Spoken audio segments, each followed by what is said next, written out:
এপিসিআর ও বন্দিমুক্তি কমিটির প্রতিনিধিবৃন্দ, আমি প্রথমে একটি গল্প বলতে চাই আপনাদেরকে, রাজার গল্প। একটা দেশে একটা রাজা ছিল। সেই রাজাটা হঠাৎ শুনতে পেল যে তার বাগানে বাঘ পড়েছে। কে বললো আমরা জানি না, কিন্তু রাজাকে বলা হলো যে আপনার বাগানে একটা বাঘ পড়েছে। রাজা তখন উদ্বিগ্ন হয়ে গেলেন যে যেমন করে হোক বাঘটাকে ধরতে হবে। উনি ওনার মন্ত্রীকে বললেন, মন্ত্রী পেয়াদাদের বলল, এবং সেই পেয়াদা বা পুলিশেরা তারা তন্ন তন্ন করে বাগানটা খুঁজল যে বাঘটা কোথায়। এত খুঁজেও কোনো বাঘ পাওয়া গেল না বাগানে, কিছুই পাওয়া গেল না বাগানে। শেষে একটা বিড়ালকে পাওয়া গেল। তো মন্ত্রীকে এসে পুলিশরা বলছে যে স্যার কোনো বাঘ তো নেই। মন্ত্রী বলছে আবার খুঁজে, বাঘ আছে। রাজা যখন বলেছে বাঘ নিশ্চয়ই আছে, আবার গেল, কোনো বাঘ নেই। বললো স্যার একটা বিড়াল ছাড়া কিছু পাওয়া যাচ্ছে না বাগানটাতে। বললে এই বিড়ালটাকে ধরে এনে এত মারো, ওই বলবে আমি বাঘ। আর যদি ও বলে আমি বাঘ না, তো মারতে মারতে যদি ও মরে যায়, ওর গায়ে একটু হলুদ রং মাখিয়ে কিছু কালো জোড়া কাটা দাগ দিয়ে রাজাকে বলবে এটাই বাঘ। আজকে আসলে তেলেঙ্গানাতে, অন্ধ্রপ্রদেশে সেটাই হলো। ওরা কেউ চন্দন দস্যু নয়, ওরা কেউ সন্ত্রাসবাদী নয়। ওরা, আপনারা জানেন 7 তারিখের ঘটনা, যে ওরা ওইখানে অন্ধ্রপ্রদেশের সেই যে জায়গাটা চিত্তুর জেলার শেষাচলম, ওইখানে ওরা কাঠের ব্যবসা করতো, কাঠ কাটতো। সাধারণ সূর্যের কাটুরে, যারা গাছও কাটে না, হয়তো ছোট মোটো ডালপালা পড়ে থাকলে সেটাকেই ভেঙে কাঠ করে তারা পাশের কোনো বাজারে বিক্রি করে। গাছের গুঁড়িতে তারা করস লাগাতো না। সেই লোকগুলোকে বাস থেকে নামিয়ে পয়েন্ট ব্ল্যাঙ্ক রেঞ্জে গুলি করে তাদেরকে ঝাঁঝরা করে দেওয়া হলো। তারপর তাদের, মানে এরা চুরিটাও করতে জানে না, তারপর যে চন্দন কাঠগুলো দেখানো হলো যে এগুলোর তস্করি করতে এসে এরা ধরা পড়েছে, সেইগুলোতে আবার আগেকার, মানে আগে যারা ব্ল্যাকমেল করতো তাদের নাম্বার লেখা। তো এইভাবে সাধারণ মানুষকে ওখানে হত্যা করা হলো। এবং সেই একই দিনে তেলেঙ্গানাতে আপনারা জানেন যে 5 জন যুবক, যাদেরকে সন্ত্রাসবাদের, যাদের উপর আরোপ ছিল কিন্তু তারা আদৌ কোনো সন্ত্রাসবাদী সংগঠনের সঙ্গে যুক্ত কিনা সেটা প্রমাণ হওয়ার আগেই তাদেরকে গুলি করে তাদের হাতে যেভাবে বন্দুক দিয়ে, মানে ছেলেটা পড়ে যাচ্ছে ভিখারুদ্দিন, তার হাতে বন্দুকটা ধরিয়ে দেওয়া হয়েছে এবং তারপর মিডিয়াকে ডেকে ছবি তুলে বলা হচ্ছে যে এনকাউন্টারে মারা হয়েছে। আসলে এগুলো হচ্ছে কেন? এবং এর বড় থেমে নেই। আপনি ভাববেন না যে 7ই এপ্রিলেই সব থেমে গেছে। জঙ্গলে বা পুলিশের এই যে অত্যাচার বা সাধারণ গ্রামবাসী বা দরিদ্র লোকজনকে ভিক্টিমাইজ করা তারপর থামেনি। আপনি 27 এপ্রিলের ঘটনা যদি শুনেন, আজকে পার্লামেন্টে যখন জুভেনাইল জাস্টিস বিল নিয়ে আলোচনা হচ্ছিল, তখন এই ঘটনাটা একজন বলেওছেন যে 27 এপ্রিল বাস্তার, আপনারা জানেন ছত্তিশগড়ের, সেখানে সুকমা জেলাতে তিনজন কিশোরী, আদিবাসী কিশোরী, তারা কি করছিল, তারা গবাদি পশু চড়াতে গেছিল জঙ্গলে। আদিবাসীদের সঙ্গে জঙ্গলের কি সম্পর্ক সেটা আমরা বুঝতে পারবো না, যেরকম আমরা এই সমতলে থেকে পাহাড়ের লোকেদের সঙ্গে পাহাড়ের কি সম্পর্ক বুঝতে পারবো না। সেই আদিবাসীরা তাদের সেই জঙ্গল নির্ভর জীবন, সেখানে তারা গিয়েছিল যে আমরা এখানে এই গবাদি পশুগুলোকে ঘাস খাওয়াতে নিয়ে গেছিল। হঠাৎ দূর থেকে মিলিটারির, আর্মির একটা গাড়িকে আসতে দেখে, আর্মির কিছু জওয়ানকে দেখে তারা দৌড়াতে শুরু করে। মানে আপনি যদি ওটাকে রাষ্ট্র কল্পনা করেন, ওই আর্মি যদি ভারত হয়, তবে এরা, এই আদিবাসীরা সেই ভারতের কোন জায়গায় অবস্থান করছে যে তারা সেই ভারতের প্রতিনিধি দেখে তাদেরকে ভয়ে পালাতে হচ্ছে। তো সে যাই হোক, এবার ওরা যখন পুলিশকে দেখে পালাতে লেগেছে, কারণ ওদের একটা খারাপ অভিজ্ঞতা আছে। ওরা ওদের বাবাকে, কাকাকে, দাদুদেরকে দেখেছে চোখের সামনে এই পুলিশের হাতে মরতে, জেলে যেতে, ইউএপিএ লাগু হতে, আফসা লাগু হতে। তো এই কিশোরীগুলো যখন তাদের গবাদি পশু ফেলে রেখে দৌড়াচ্ছে, পুলিশ তাদের পেছন পেছন দৌড়ে বলছে আমাদেরকে দেখে তোরা দৌড়াচ্ছিস কেন? এরা গ্রামের কিশোরী, তারা কি যুক্তি দিবে? বললে তোরা তবে মাওবাদী।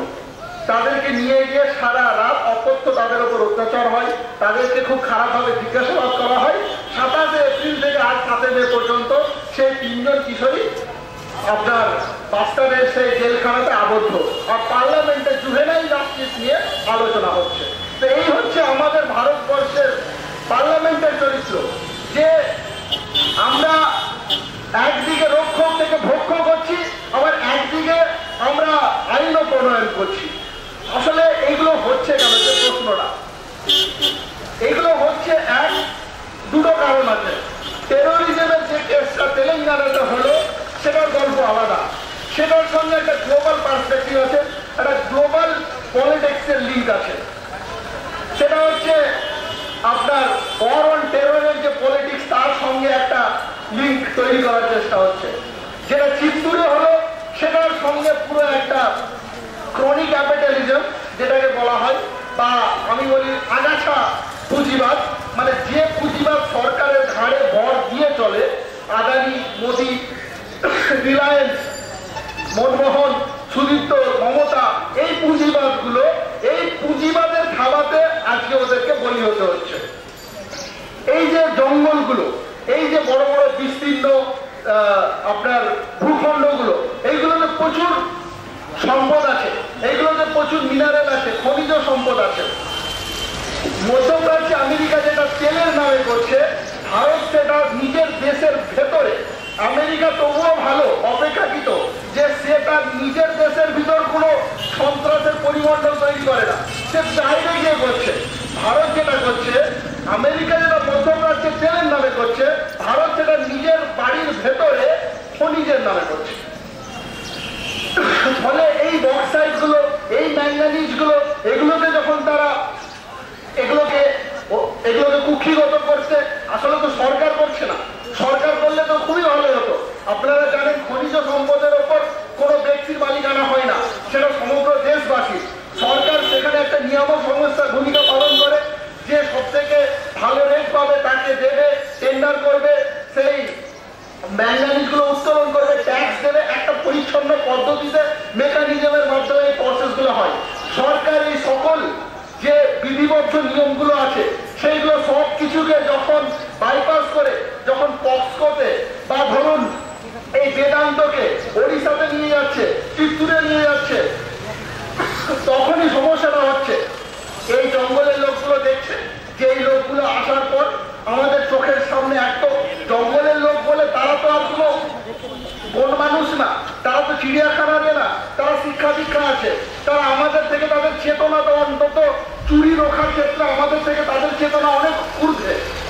তো তারা দেখতে পাচ্ছে যে কি করে এই ক্রনি ক্যাপিটালিজম, এই আগাছা বা পরশ্রয়ী পুঁজিবাদ সরকারের ঘাড়ে ভর করে এই বেদান্তর মতো সংস্থাগুলো, সানলাইট গুলো, এই মিত্তাল, রিলায়েন্স, আপনারা ওইখান থেকে যেখানে চিত্তুরের ঘটনা, চিত্তুর থেকে একটু যদি আপনারা পূর্ব দিকে যান, গোদাবরী নর্মদা বেসিন, একটা বিস্তৃত সমুদ্রের নিচের এলাকা, যেটাকে গোদাবরী নর্মদা কেজি বেসিন বলা হয়। সেইখানে আসলে উপরওয়ালা আমাদেরকে, উপরওয়ালাকে মানি চাই না মানি, আমাদের এই ভূখণ্ড যে আছে, আর সমুদ্র হিমাচল, এটা এত মিনারেল আর এত প্রাকৃতিক সম্পদ আর এত কয়লা, এত প্রাকৃতিক গ্যাসের প্রাচুর্যে ভরে আছে। যদি এটাকে উত্তোলন করে সুষম বন্টন করা হয়, ভারতে কোনো গরিব থাকবে না। সেই গোদাবরী নর্মদা যে বেসিনটা, সেইখানে রিলায়েন্সের, আপনারা জানেন যে অনিল আম্বানি, মুকেশ আম্বানির ঝগড়াটা আসলে কি নিয়ে? অনিল আম্বানি আর মুকেশ আম্বানি যে বাপের তৈরি করা একটা ব্যবসাকে দুটুকরো করে দিল, আসল ছিল এটাই যে নর্মদা গোদাবরী বেসিনে আপনার প্রাকৃতিক গ্যাসের আধিপত্য কার হবে। ইউপিএ সরকার যেটা করলো, যে তারা অনৈতিক পথে পেছন দরজা দিয়ে বড় দাদাকে, অনিল আম্বানি, অনিল নাম মুকেশ আমি ভুলে যাই, তো যেটা ওদের যে বড়দা, যে মুকেশ আম্বানি, তাকে যেভাবে অনৈতিক ভাবে পুরো নর্মদা গোদাবরী বেসিনে প্রাকৃতিক সম্পদের একটা ঠিকা দিয়ে দিল, ন্যূনতম একটা পয়সা নিয়ে, যেটা প্রচন্ড বড় একটা ভারত সরকারের রাজস্বে ক্ষতি হলো। যেরকম সেই একই ভারত সরকার আপনার কয়লা আবন্টন, যে এটা কোলগেট কেলেঙ্কারি, যে বড় বড় কয়লার খনিগুলোকে একটা কম দামে সেটা রেডি ব্রাদার্স হোক বা মিত্তালদেরকে দিয়ে দিল। এই যে মানে একটা লুটের রাজত্ব চলছে, আদিবাসীরা এটা প্রত্যক্ষ করছে। আমরা এইগুলো কলকাতার রাস্তাতে থেকে বুদ্ধিবৃত্তিক ভাবে প্রত্যক্ষ করছি, সভাতে, সমিতিতে, পত্র পত্রিকায়, ইন্টারনেট ঘেটে। আর ওই আদিবাসীরা চোখের সামনে তারা এই লুট হতে দেখছে। ওই আদিবাসীরা তাদের চোখের সামনে দেখছে যে একটা বিস্তীর্ণ এলাকা চন্দনের কাঠ ছিল, কি ম্যাঙ্গানিজ ছিল, বক্সাইট ছিল, কি করে তাকে টস টস করে আপনার যতটা বন্টন করা হয়েছে তার থেকে অধিক পরিমাণে সেগুলোকে লুণ্ঠন করা হচ্ছে। এতে তাদের যে জীবনযাত্রার যে ভারসাম্য, প্রাকৃতিক ভারসাম্য সে এলাকা, গাছপালা, নগরায়ন, ফলে তারা একটা লুপ্তপ্রায় প্রজাতির মতো সেই জঙ্গলে তারা আস্তে আস্তে পরিণত হচ্ছে। এই দেখে তারা বাধ্য হয়ে যখন রেজিস্ট্রেশন করছে, তখন ওই রাজার বিড়ালকে ধরে মেরে বলা যে বল তুই বাঘ, ওই রকম ওরা তো বাঘ বলতে পারছে না, এরা গিয়ে তখন ডেড বডিটাকে বাঘের আকারে সাজিয়ে দেওয়া হচ্ছে, যেটা আপনারা তেলেঙ্গানাতে দেখলেন। তেলেঙ্গানার গল্পটা একটু আলাদা। চিত্তুরের গল্পটা যেরকম ক্রনি ক্যাপিটালিজম বা আগাছা পুঁজিবাদের সঙ্গে, দেশীয় পুঁজিবাদের সঙ্গে সম্পর্কিত, তেলেঙ্গানার গল্পটা একটু আলাদা। তেলেঙ্গানার ব্যাপারটা কি, যে তার আগে আপনাকে গ্লোবাল ক্যাপিটালিজমের একটা আইডিয়া নিতে হবে। এই গ্লোবাল টেরোরিজমের যে পরিবেশটা, বুশের রাজত্বকালে আপনারা হঠাৎ করে শুনলেন একটা নতুন কথা, ওয়ার অন টেরর, টেররের বিরুদ্ধে যুদ্ধ, গ্লোবাল টেরোরিজম হচ্ছে গোটা পৃথিবীতে। এইটা আসলে কেন হলো, এই হাওয়াটা কি করে তৈরি হলো, এটা জানতে হবে। তার আগে নোয়াম চমস্কি, যে খুব বিখ্যাত একজন বিখ্যাত ভাষাতাত্ত্বিক এবং একজন আন্তর্জাতিক আপনার মানবাধিকার কর্মী বলা যেতে পারে, নোয়াম চমস্কি একটা ভালো কথা বলেছেন। উনি বলেছেন যে আমেরিকা হঠাৎ করে কোনো দেশের ভিতর ঢুকে গিয়ে আর তাকে গুড়িয়ে দেয় না, সে তার আগে একটা যুক্তি তৈরি করে। ধরুন আমেরিকা ল্যাটিন আমেরিকার কোনো একটা দেশে আক্রমণ করবে, নিকারাগুয়াতে যাবে, কথার কথা। তার আগে আমেরিকা নিকারাগুয়ার নাম মুখে আনবে না, কি বলবে, গোটা পৃথিবীতে ন্যাক্রো টেরোরিজম হচ্ছে, মানে ড্রাগ বেড়ে গেছে, ড্রাগ ট্রাফিকিং হচ্ছে, গোটা পৃথিবীতে তামাকজাত পদার্থ, ড্রাগ, চরস, এই জাতীয় জিনিস, কোকেন, হিরোইনের রপ্তানি, চোরাচালান বেড়ে গেছে। ওই কয়েক মাস খবরের কাগজে এনজিও গুলোর মাধ্যমে, CNN এর মাধ্যমে, বিবিসির মাধ্যমে যখন বলা হবে গোটা পৃথিবীতে ড্রাগ বেড়ে গেছে, তখন একটা হাওয়া তৈরি হয়ে গেল। আমরা সবাই বলবো হ্যাঁ সত্যি ড্রাগ বেড়ে গেছে, ড্রাগ বাড়ছে ঠিকই, কিন্তু যেভাবে ফুলিয়ে ফাঁপিয়ে দেখা হবে। তারপর পৃথিবীর একটা জনমানুষ তৈরি হবে, সবাই বলবে খোঁজ কোথায় ড্রাগ বেড়েছে, আমেরিকা বলবে নিকারাগুয়াতে বেড়েছে, চলো সবাই হামলা করি। এইভাবে সেই দেশটাকে হামলা করা হলো। এইরকম অরন টেররের নামে সেই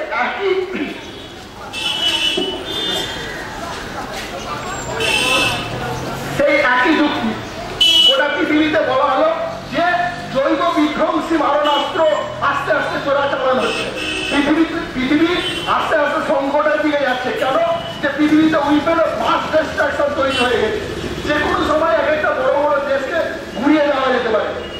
তখন বলা হলো না কার কাছে আছে, আগে উইপেন অফ মাস ডিস্ট্রাকশনের বিরুদ্ধে জনমত তৈরি করা হলো, তারপর বলা হলো ইরাকের কাছে আছে, আদৌ ইরাকের কাছে ছিল না, এবং ইরাককে ক্যাপচার করা হলো। ওই রকম গ্লোবাল টেরোরিজমের সেই একই ভাষা, যুক্তি, তর্ক, মিডিয়ার ব্যবহার এবং সরকারের আকার, সেই একই ছবি আপনারা দেখতে পাবেন। এখানে যখন দরকার হয় যে একটা নির্দিষ্ট কমিউনিটিকে ওইভাবে, এখানে প্রচন্ড টেরোরিজম বেড়ে গেছে, এবং যুক্তিগুলো কি, তর্কগুলো কি, সবই কপি করা, সবই ওখানকার নকল করা। ওখানে বলা হচ্ছে যে যত বম্বিং এর কেস দেখবেন, জিহাদি লিটারেচার ছড়িয়ে আছে, যে নারীটা জিহাদ করতে এসে তার মুখ কেমন করে নির্বিকার, ইমোশনলেস ফেস, এখানে সে একই গল্প, যে খাগড়াগড়ে নাকি জিহাদি লিটারেচার পড়েছিল, লিটারেচারটা দেখতে গিয়ে দেখলো যে নুরানি কায়দা, আসলে ঠিকই বলেছে, কায়দা আছে, আল কায়দা আর নুরানি কায়দা। আল কায়দা একটা সন্ত্রাসবাদী সংগঠন, আর নুরানি কায়দা হচ্ছে আরবি বর্ণ পরিচয়। তো কায়দা কথাটা আছে ঠিকই, কিন্তু দুটো আলাদা আলাদা। বলা হলো আল কায়দার লিটারেচার, খুঁজে দেখা গেল যে ওদের স্বরবর্ণ ব্যঞ্জন বর্ণ শিকার আরবি লিটারেচার। বলা হলো যে ওখানে যেরকম বলা হয় যে ক্রস বর্ডার টেরোরিজম, মানে ইরাক আছে, তো ইরাকের সঙ্গে আবার সম্পর্ক সৌদির আছে কি মিশরের আছে, এখানে তো আর এত বড় ওরা জায়গা পাচ্ছে না, বাংলাদেশকে জুড়ে দাও, অর্থাৎ বাংলাদেশের সঙ্গে সম্পর্ক। এখানেও রাজিয়া বিবির সেই ছবি খবরের কাগজে আপনারা দেখেছেন, ইমোশনলেস ফেস, আবেগ নেই, ভাবলেস নেই, কিচ্ছু নেই, সে যেন একটা কাঠ পাথর হয়ে গেছে আর তার কোনো আবেগ ভাবলেস নেই।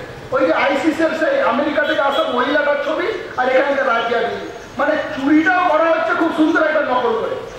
ফলে গ্লোবাল ক্যাপিটালিজম যেরকম, ক্রনি ক্যাপিটালিজম যেরকম চিত্তুরের জন্ম দিচ্ছে, এই অরড টেররের নামে নকল করতে গিয়ে তেলেঙ্গানার জন্ম হচ্ছে। এগুলো প্রয়োজন হচ্ছে যে এগুলোকে আস্তে আস্তে এই জাতীয় ফেক এনকাউন্টারগুলোতে এইগুলো যারা বা এই কেসগুলোতে যারা ধরা পড়ছে, আমাদের উচিত তাদের কাছে যাওয়া এবং সেই এদের নাম দেওয়া হচ্ছে যে ইনোসেন্ট টেররিস্ট, মানে অ্যাকুইটেড যারা, যাদেরকে ছেড়ে দেওয়া হচ্ছে। যখন ধরা হচ্ছে তখন এরা বিশাল বড় সন্ত্রাসী। ব্রেকিং নিউজ, খবরের কাগজের পাতায় বড় বড় পাতা, আর 8 বছর 10 বছর জেলে থাকার পর যখন একটা চার্জ তাদের বিরুদ্ধে প্রমাণিত হচ্ছে না, বেকসুর ছাড়া পাচ্ছে, তখন খবরের কাগজে একটা হেডলাইন হয় না যে 8 বছর ধরে জেলে পৌঁছার পর তার বিরুদ্ধে একটা চার্জ প্রমাণিত হয়নি। আমাদের উচিত, আমি নিজে যখন দিল্লিতে পড়াশোনা করতাম আমার চোখের সঙ্গে বাটলা হাউস এনকাউন্টার হয়েছিল। সিমি বলে যে সংগঠনটাকে ওরা আল কায়দাকে দিচ্ছে, আমাদের সিমি দরকার। ফলে এই যে সিমি বলে যে সংগঠনটার নামে ইয়াং মুসলিম যুবকগুলোকে ধরা হচ্ছে, আমি সিমির আদর্শের সঙ্গে অনেকটাই ডিফার করি। আমি ব্যক্তিগতভাবে বিশ্বাস করি যে সিমির আদর্শ ইসলামের যে শান্তির যে একটা দর্শন, তার সঙ্গে অনেক ক্ষেত্রে সাংঘর্ষিক। বিশেষ করে ভূ রাজনৈতিক প্রেক্ষাপটে তারা যেভাবে ইসলামকে একটা প্রতিক্রিয়ার জায়গা থেকে ব্যবহার করে, সেটা ইসলামের শান্তির যে বাড়ি তার সঙ্গে সংঘর্ষশীল। ফলে সিমির আদর্শকে আমি নিজেও অনেকটা উগ্র আদর্শ মনে করি। কিন্তু তাই বলে তাদেরকে যেখানে কোনো সন্ত্রাসবাদী খুঁজে পাওয়া যাচ্ছে না, সিমিকে ঢুকিয়ে দাও পরিবর্তে খেলোয়াড় হিসাবে, এই জিনিসটা আমি কেন, এটা ভারতের কোর্ট বলেছে। গীতা মিত্তাল দিল্লি হাইকোর্টে যখন, আপনারা জানেন যে ভারত সরকার কোনো সংগঠনকে যখন নিষিদ্ধ করে, 1 নাগারে 2 বছরের বেশি করতে পারে না, তাকে আবার সেটাকে পুনর্নবীকরণ করতে হয়, আবার কোর্টের কাছে যুক্তিতর্ক দিতে হয় যে অমুক সংগঠনের অস্তিত্ব রাষ্ট্রের জন্য কেন সংকটের কারণ, সেটা যদি সে কোর্ট অফ লকে স্যাটিসফাই করতে পারে তবে আবার এক্সটেনশন হবে তার ব্যান। একের পর 2001-এর পর থেকে যখন সিমি ব্যান হয়ে যাচ্ছে, কোনো একটা ব্যান এক্সটেনশনের সময় দিল্লি হাইকোর্টের যে জাস্টিস, মহামান্য দিল্লি উচ্চ ন্যায়ালয়ের জাস্টিস গীতা মিত্তাল, উনি ভারত সরকারকে বলছেন যে আপনারা তো যা দিচ্ছেন সবই সার্কামস্ট্যান্সিয়াল এভিডেন্স, পারিপার্শ্বিক প্রমাণ, ডাইরেক্ট এভিডেন্সের কোথায়? ডাইরেক্ট এভিডেন্সটা দিন যে সিমির এই ছেলেটা বোম মারতে গেছিল। আপনারা বলছেন সিমির সর্বভারতীয় সভাপতি মেরাটে উগ্র বক্তব্য দিয়েছিল, উগ্র বক্তব্যের অন্য চার্জ পোস্টার মেরেছিল ভারতের বিরুদ্ধে, কিন্তু ডাইরেক্ট এভিডেন্স কোথায়? তো যাই হোক, এটা আমি সিমির ক্ষেত্রে বলছি না। এই যে ডাইরেক্ট এভিডেন্সকে এড়িয়ে গিয়ে হঠাৎ করে খবরের কাগজের পাতায় গভর্নমেন্টের যে ভাষ্য, বিশেষ করে আইবি এবং পুলিশের, সেখানে বিশেষ করে মুসলিম এবং আদিবাসীদেরকে সন্ত্রাসবাদী চিহ্নিত করার সময় যে সার্কামস্ট্যান্সিয়াল এভিডেন্সের প্রতি অত্যাধিক গুরুত্ব আরোপ এবং ডাইরেক্ট এভিডেন্সকে পুরোপুরি সরিয়ে দেওয়া মানচিত্র থেকে, এটা খুব ভয়াবহ। এবং এটা নানা ক্ষেত্রে হয়েছে। সত্য প্রয়াত গত বছর মারা গেছেন, আমরা উনাকে কলকাতায় এনেছিলাম। উনি এই টেরোরিজমের ফলে যে প্রচুর নিরীহ ভারতবর্ষের জীবন মানে জাহান্নামে পরিণত হয়েছে, সেটার উপর চলচ্চিত্র তৈরি করেছিলেন, তথ্যচিত্র। খুব কম বয়সে মারা গেলেন শুভ্রজিৎ চক্রবর্তী। তো শুভ্রজিৎ তো শুভ্রজিৎটাকে আমরা কলকাতায় এনেছিলাম। উনার সিনেমা চারুকলা ভবনে রাজ্য সরকার দেখাতে দেয়নি। শেষে আমরা আমার বাড়ির পাশে অন্য একটা হলে কোনো একজন ব্যক্তির বাড়িতে আমরা দেখিয়েছিলাম। তো শুভ্রজিৎটার যে সিনেমা আছে, একটা সিনেমার নাম হচ্ছে ফেক এনকাউন্টার। আপনারা জানেন যে আজ থেকে 8-10 বছর আগে একটা সময় গুজরাটে সবাই নাকি মোদিকে মারতে আসছিল পাকিস্তান থেকে, সবাই পাকিস্তান থেকে মারতে আসছে, কিন্তু কেউ মারতে পারছে না, নিজে মরে পড়ে থাকছে রাস্তায়। সেখানে ইসরা জাহাঁ আছে, জাভেদ গুলাম শেখ আছে, সমীর শেখ আছে, অনেকে আছে। শুভ্রজিৎ ওখানে কেস নিয়েছিলেন। নেওয়ার পর যে সমীর শেখ বলে ছেলেটা, তো পুলিশ বলেছিল যে সে পাকিস্তানে গিয়েছিল, ISI এর কাছ থেকে জিহাদি ট্রেনিং নিয়েছিল, তারপর ইসরায়েলে এসেছিল মোদিকে মারতে, কিন্তু কোনো কারণে ব্যর্থ হয়ে পুলিশ তাকে এনকাউন্টারে মেরে ফেলে। সুপ্রজিৎরা নানা রকম ভাবে দেখিয়েছে যে এরা কেউ আসলে এনকাউন্টারের সঙ্গে জড়িত না, সাধারণ ছেলেরা তাদেরকে মেরে শুইয়ে রেখে সন্ত্রাসী দেখানো হয়েছে। একটা উদাহরণ দিচ্ছে, অনেকগুলো দেখিয়েছে। সমীর শেখের ক্ষেত্রে যখন বলছে যে সে পাকিস্তানে গিয়েছিল, জিহাদি ট্রেনিংয়ে এসেছিল, মোদিকে মারতে গেছিল, তো সেই ফেক এনকাউন্টার প্রস্তুতিতে সুব্রজিৎ চক্রবর্তী দেখাচ্ছেন যে উনি চলে গেলেন আটারিতে, মানে যেখানে সমঝোতা এক্সপ্রেস ভারত পাকিস্তান এক্সপ্রেস যে ট্রেনটা যায় সেটা যেখানে বর্ডার ক্রস করে, সেখানকার স্টেশন মাস্টারকে বললেন যে আপনার কাছে যে ওই প্যাসেঞ্জারদের লিস্টটা আছে সেখানে দেখে বলুন তো সমীর শেখের ব্যাপারে কি আছে, ওর নাম পরিচয়। তো সেই স্টেশন মাস্টার অবাক হয়ে হাসছে, বলছে ওই তারিখের ট্রেনটা ওই দিক থেকে তো আসার ছিল না, এই দিক থেকে যাওয়ার ছিল। তো চুরি করতে গিয়েও তো ভালো করে করতে পারছে না, এইভাবে আসলে যখন ধরা পড়ছে তখন ওইগুলোকে গোটা মিল দিয়ে, এবং মিডিয়া এমন মিডিয়া হয়েছে, একটা সময় এই মিডিয়া বিশেষ করে এই পশ্চিমবঙ্গে অন্তত সিদ্ধার্থ শঙ্কর রায়ের মানে অ্যাট্রসিটি হোক বা জ্যোতি বসুর হোক, তাও কিছু প্রশ্ন করেছে, এখনো প্রশ্ন করছে, সারদাকে প্রশ্ন করছে, হ্যাঁ চা বাগানের শ্রমিককে তাও এক লাইন ছোট করে কিছু লিখছে, মানে পুরো পুঁজিবাদী হয়েও একটা দুটো লাইন রেখেছে কোথাও না কোথাও। কিন্তু যখন এই সন্ত্রাসের নামে এই মুসলিম ছেলেগুলোকে হত্যা করা আসছে বা আদিবাসী, তখন আইবির যে ভাষ্যটা, মানে পুলিশের সেই IPS অফিসার যে প্রেস কনফারেন্স করে যে ব্যাখ্যাটা দিচ্ছে, সেটা একটা হুবহু, মানে একটা লাইনও এডিট করে না, ছেড়ে দিচ্ছে, কোনো প্রশ্ন করছে না। এটা কেন হচ্ছে? এটা শুধু গ্লোবাল অরণ টেররের জন্য হচ্ছে না, এখানে আরেকটা মানসিকতা আছে যে এই ব্যাটাদের জন্যই আমাদের দেশটা ভাগ হয়েছে। হ্যাঁ, এই ব্যাটারা আজকে আমাদের দেশটাকে আবার সে বাংলাদেশ বানাতে চায়। হঠাৎ করে যে বাংলাদেশের যে গুরুত্ব ভারতবর্ষে, বিশেষ করে কলকাতায়, মানে ইসরায়েলের যে গুরুত্বটা ওয়াশিংটনের কাছে, কলকাতায় হঠাৎ বাংলাদেশের গুরুত্ব বেড়ে গেল। বাংলাদেশে ব্লগার হত্যা হচ্ছে, সঙ্গে সঙ্গে আমি ব্লগার হত্যাকে তীব্র ভাষায় নিন্দা করছি। একটা লোকের বাক স্বাধীনতা অধিকার আছে, সে রসুলকে যদি, মোহাম্মদকে, ইসলামকে যদি গালিও দেয়, তাদের কোনো মানমর্যাদাও কর্ম হবে না, তাকে হত্যা করানোর নির্দেশ দেয় না।